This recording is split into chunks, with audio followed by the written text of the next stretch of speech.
Hello everyone, welcome back to our channel and today we are back again with a new video.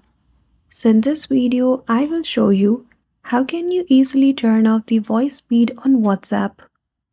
So without any delay, let's get into it. For that, firstly open WhatsApp application and go to the chat section. Click on any conversation where you have received a voice message. So once you play the voice message, beside it you will see 1x, 1.5 and 2x option. So that is the option of the speed in which you want to play the voice message.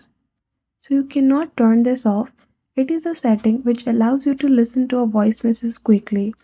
So if you want to change it while playing the voice message, simply tap on it. The default one is 1x.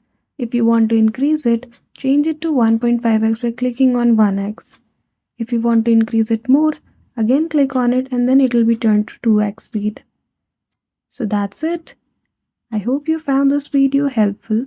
If you did, don't forget to give it a thumbs up and subscribe to our channel for such tutorial. Thank you for watching till the end.